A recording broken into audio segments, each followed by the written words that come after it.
रविवार को अरेर दक्षिणी पंचायत के वार्ड नंबर 5 सिनवारा गांव में मुख्यमंत्री क्षेत्र विकास योजना के अंतर्गत 6 लाख रुपए की लागत से निर्मित पीसीसी सड़क का उद्घाटन किया गया। यह सड़क श्री शिव कुमार यादव जी के घर से लेकर श्री विजय मुंशी जी के घर तक बनाई गई है। इस उद्घाटन का शुभ कार्य माननीय विधान परिषद सदस्य श्री घनश्याम ठाकुर ने फीता काटकर किया। इस अवसर पर गांव के लोगों में विशेष उत्साह देखा गया। ग्रामीणों का कहना है कि इस सड़क निर्माण से अब बरसात के दिनों में कीचड़ से राहत मिलेगी। लंबे समय से लोग इस सुविधा की प्रतीक्षा कर रहे थे। उद्घाटन कार्यक्रम के दौरान बड़ी संख्या में लोग मौजूद रहे। ग्रामीणों ने इस योजना को क्षेत्र के विकास की दिशा में एक अहम कदम बताया।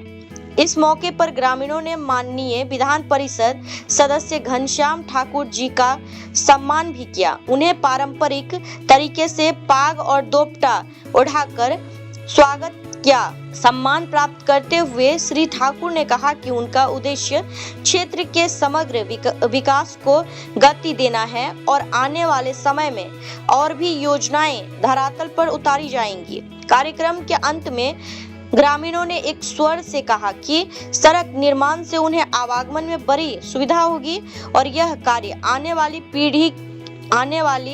पीढ़ियों के लिए भी उपयोगी साबित होगा। तो कुल मिलाकर आज का यह शुभ अवसर सिनवारा गांव और पूरे अरेर पंचायत के लिए विकास की नई शुरुआत के रूप में देखा जा रहा है।